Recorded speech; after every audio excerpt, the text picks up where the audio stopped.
I'm Grace Howard, and today I'm going to be giving you a brief presentation about the Winter War. So, just a little overview of the content we'll be going over today. First, we have a quick introduction and an overview of what exactly the Winter War was. Second, we'll dive deeper and look at some of the origins, conflicts, and tensions that people often point to as causations of the war. Next, I'll go through the highlights and some of the main people who were involved in the Winter War. Leading from this, we'll jump into the major events, to the ending, to the conclusion of the battle, aligning with who and what was truly impacted. Along the same lines, we'll look further down the road after the war at the overall impacts that were lasting and kind of became the legacy of the war. And then finally, I'll just go over what I really learned from my research. Intro. So I really, before this, did not have a general idea at all of what the Winter War was. I knew it took place at the beginning of World War II, but I didn't even know who it was between. I kind of assumed it was snowy, but that was just context clues. But now I'll just really be defining what the Winter War was. The Winter War was also referred to as the Russo-Finnish War because it was fought between the Soviet Union and Finland. It began on November 30th, 1939, when the Soviet Union invaded Finland, and was one of the very first battles of the World War II era, occurring just a few months after Germany invaded Poland. So you may be wondering, why exactly did the Soviets begin this war in the first place? So here's the conflict. To answer that, it was almost inevitable. Finland had always had some fear that the neighboring Russia would one day invade. As you can see from the map, Finland sharing a border with the Soviet Union made it highly likely of an invasion attempt, and it really was only a matter of time, especially as Stalin came into the picture and as tensions between the two countries began to grow. There was a lot of attempts to kind of subdue these tensions, which really in the end didn't end up working. But the first was Treaty of Tartu, and that was what first defined the border between Soviet Russia and Finland. The treaty was signed in October 14th, 1920, and offered an explanation at the exact border between the two countries. During the 1920s, many years prior, the Finnish government began becoming wary of the looming threat of the Soviets, and then they decided to pursue an alliance with Estonia, Latvia, and Poland. However, this potential alliance ended up falling through when the Finnish parliament chose not to approve it. After the fall through of this Baltic alliance in 1932, the Finnish-Soviet Non-Aggression Act of 1932 was created to address the growing tensions. In this pact, the two countries agreed not to violate the border between them, not to engage in acts of aggression against each other, and if either was attacked by a third party, the other would remain neutral. Despite all these precautions taken by the Finnish, the likelihood of Soviet invasion approached quickly. Here's a quick little background at kind of what led up to the war and what were some of the kind of causations overall. So as Joseph Stalin took the reins on Soviet control, Finland became an even bigger necessity for his control, as he wanted to just have more and more power.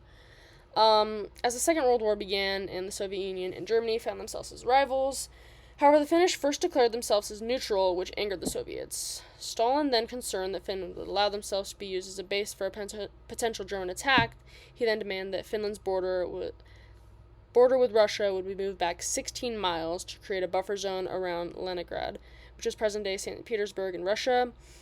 He also wanted the Finnish to hand over several islands on the Gulf of Finland and leave the Soviet territory on the Hank Peninsula for the construction of a new naval base.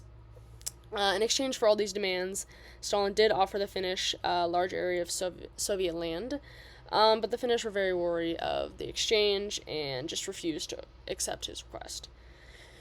This ended up really pushing Stalin over the edge and was what really led directly into the Soviet invasion into Finland on November 30th, 1932. Before we get into the actual battle, I'll just go through a brief comparison between the two armies of Finland and the Soviet Union, because there was definitely a striking contrast between the two. So first, for the Soviet Union, their leader was Joseph Stalin. The commander of their army was Klement Vorshilov. They had about 1 million troops, about 5,000 tanks, and 3,880 aircraft. On the other hand, Finland's leader was Kyösti Kallio. The commander was Carl Gustaf Emil Mannerheim. They had 340,000 troops, 32 tanks, and 114 aircraft. So you can see Finland was definitely at a big advantage here. But there are several key Soviet mistakes that ended up making the war a lot more equal than they would have wanted it to be and what they would have thought it was going to be. So before the actual battle took place, many years before, during the 1930s, Stalin eliminated any individuals that he thought would be a threat to the Soviets. This was any people in the armies. Many Red Army officers were killed because he thought they represented the old values. With a great majority of commanders and officers being removed from their positions, this just caused weakness and overall unpreparedness throughout Soviet armies. The second big mistake that the Soviets made was that they really underestimated the Finnish troops and just the power and fight that they would possess. Having the knowledge that they outnumbered their opposers, the Soviets grew cocky in their approaches, and they really paid the price. As the war began on November 30th, 1939, the Soviets had planned an easy victory that would be met by Joseph Stalin's 60th birthday on December 21st, which ended up being very far from realistic. Their third big mistake was thinking that the war would be quick and easy, as I said above.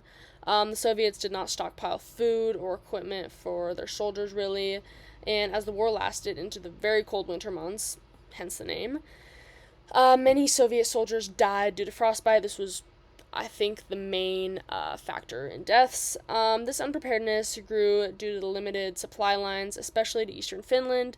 There's only one railway line that the Soviets had control of, whereas Finland controlled multiple, so they were able to route out supplies very quickly and efficiently to their soldiers, whereas the Soviets just had this one line that didn't even reach all areas of the places they were invading.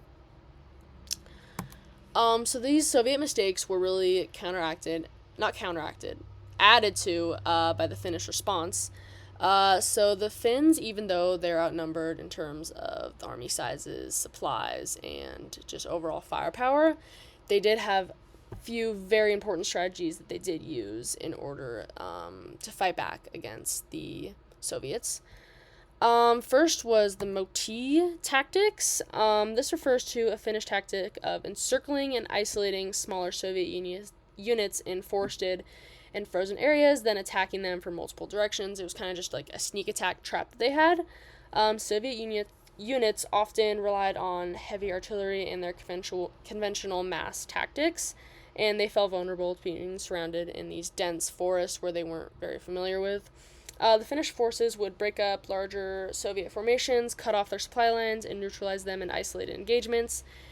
This very much disrupted Soviet advances and caused a lot of confusion within the army, and as you can see here in this photo, this was just one of the kind of sneak attacks that they used in order to take out a lot of these Soviet soldiers and the vehicles they were in, and just cut off their supplies overall, causing a big impact on the army. This is a Molotov cocktail, and these were really big in the war. It's one of the most iconic Finnish tactics. It was a device that was made from bottles filled with gasoline or other flammable substances, and they were thrown at Soviet tanks and vehicles, causing damage and slowing down their advance. It became a symbol of Finnish resilience and against a much larger and technologically sound Russian advance. These were really just kind of a way for them to fight back and a way for them to overall just kind of break up the advances, because they were, of course, outnumbered, but this really helped in preparing themselves by slowing down the enemy. They also were big users of guerrilla warfare and as well as snipers. They excelled in small-scale guerrilla attacks and often operated behind the Soviet lines and harassing Soviet troops. The use of the snipers were particularly effective, and as you can see in this photo, many of them are wearing all white in order to blend in with the snow, and their ability to pick off Soviet soldiers at long range made them really deadly and was one of the big factors in taking out many of the soldiers. And they were just overall really good at hiding in snowbanks or behind trees, and this was really helpful in taking out small individual soldiers or small groups with precision, and then also disappearing before the Soviets could counterattack against them. And as you can see here, they're wearing their all white, whereas when the Soviets first came into battle, they were wearing all red, which really made them stand out and was really not an advantage at all whatsoever, and also made the sniping so much easier. A big addition to this was mindset as well. Just overall, here you can see an army of Finnish soldiers. It just kind of shows their strength and resilience here, knowing they're outnumbered, but still keeping that mindset that they believe they can win and they believe they have a chance to fight back. Their famous Sisu was a combination of determination, endurance, and defiance, and was a key asset in the war. Despite being outnumbered and facing an overwhelming enemy, the Finnish forces displayed remarkable resilience and an unwillingness to give up, even when their situation did seem hopeless. This mental toughness really made the forces harder to defeat, even when they were physically outnumbered. The last thing I want to hit on is the ski troops that they used. As you know, the Finnish are very experienced in the winter, and this really came to their advantage when they had people that were specifically trained to move swiftly across the snowy terrain, and this really allowed them to complete really good ambushes and raids on the Soviets. They could move quickly on their skis over long distances and often caught the Soviets off guard, especially in the very early stages of the war before they really had an idea that these were being used. The mobility of the ski troops allowed them to hit Soviet forces in vulnerable positions and then retreat before the enemy could mount a very efficient comeback. This is one of the featured snipers from the war. His name was Simo Haya, and he was one of the most deadly snipers of all time. In this war alone, he had close to 500 kills and was just very skilled and overall accustomed to the Finnish environment, and that's what helped him so much in the fight. He used a lot of tactics such as camouflage and wearing, as I've said before, the white coat. He also had a lot of cold weather expertise, and that really gave him the edge over Soviets in terms of hiding long term in the snow and just being well adjusted and knowing his surroundings as well. He was eventually shot in the face by a Soviet sniper in March of 1940, which left him severely wounded. However, he did survive the injury and had a very long recovery, but ended up living to the age of 96, where he died in 2002. His legacy, he was just a very legendary figure in Finland and is just celebrated as a symbol of the Finnish resilience during the Winter War. His remarkable record, discipline, and stoic nature also made him a national hero. So a brief timeline of just the short, kind of concise events of the war. So in November 30th, 1939, this is when the war officially started, when the Soviet Union invaded Finland. The Soviet forces launched attacks across the border and first breached in during this date. Throughout December and January, this is when the Soviets began their offense and kind of went into it expecting a quick victory. But this is where the Finnish came in with all these different strategies and really had a really strong pushback, and it kind of shocked the Soviets overall and kind of led to some mass panic among them. Then in February, this is usually when the main losses for the Finnish first started coming in, and their tactics ended up not working so well as the Russians brought in more and more soldiers, more and more firepower and weapons. And February 15th, the Soviets captured the city of Vyborg, but Finnish forces continued to resist fiercely. Then February 21st through 28th, this is when the Soviets' offensive stalled due to mounting casualties, logistical problems, and the Finnish counterattacks. This was like the final pushback from the Finnish before the Soviets really ended up winning the war. And then on March 5th, the Moscow Peace Treaty is signed, which ended the war and ended up having Finland cede approximately 11%, not 15, 11% of its territory to the Soviet Union. Just the lasting impacts from this war, Soviet Union definitely had a lot more deaths and resources taken from them. They had 300,000 deaths, 2,000 tanks destroyed, and 250 aircraft lost, whereas Finland also had a great amount of loss, but not on as much as a scale as the Soviet Union. They had 65,000 deaths, 20 tanks destroyed, and 62 aircrafts lost. Moving past just the statistical impacts, we'll look more at the broad impacts. These included heavy Russian losses, of course. More outside of just statistics, it was also just kind of a humbling experience for Russia overall, and the Soviets really went into it thinking they had an easy win, which was definitely had a big negative impact on their overall performance. They did have lots of death, and which shocked its own country and kind of led to some disbelief and kind of defeat across the Soviet citizens. Soviet forces ended up having some serious flaws exposed in terms of the military readiness and strategy and the equipment, logistics, and tactics they had prepared, which kind of led to disappointment also across the armies and generals, and also to Joseph Stalin's, I guess, kind of defeat almost. So in signing the peace treaty, Finland also ceded over 11% of its land to the Soviets, but yeah, it still was allowed to have its independence as a country. And lastly, a rise in tensions between the Soviets and Germany was also kind of intensified through the Winter War, which we'll of course see play out later in World War II. From the overall legacy we take from this war, looking back in modern day, we kind of see two main factors. First, we see just a great growth in Finnish support, which wasn't there during the Winter War because they really didn't have any support from other countries when they were under attack. But afterwards, the world as a whole was really impressed by the resilience and pushback of the Finns.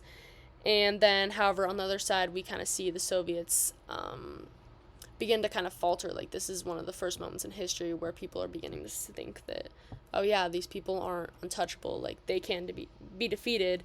They do have weaknesses. We now see a blossoming of awareness about these weaknesses, and this eventually leads into the events of World War II. Hello, Adolf Hitler. I thought this quote was just a really good summary of overall kind of how the world reacted to this. In January 1940, Winston Churchill said of the ongoing war, "Finland shows what free men can do. Everyone can see how communism rots the soul of a nation, how it makes it abject and hungry in peace, and how it proves it base and abominable in war. We cannot tell what the fate of Finland may be, but no more mournful spectacle could be presented than this splendid northern race should be at last worn down and reduced to servitude, worse than death, by the dull brutish force of overwhelming numbers." That was just very powerful words and a very powerful message. To conclude, Finland lost, but looking at both internal and external impacts, we can see that the Soviets also shouldn't really consider this a win for them.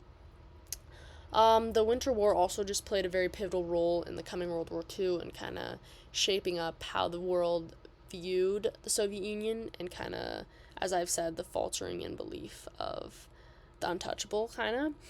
And it also just shaped overall how each country, Finland and the Soviet Union, was viewed throughout the world. What I learned from my research was really just the importance of strategy in battle. And although there, of course, is strength in numbers, obviously, that sometimes bright minds are really the key to unlocking war. And we really see this exemplified through the Finns. And not just intelligence, but also just determination. And the way they kept fighting until the very end, I thought was amazing and very courageous. And yeah, I really just learned a lot. And thought it was very interesting. So yeah, these are my sources I used. Thank you so much for listening.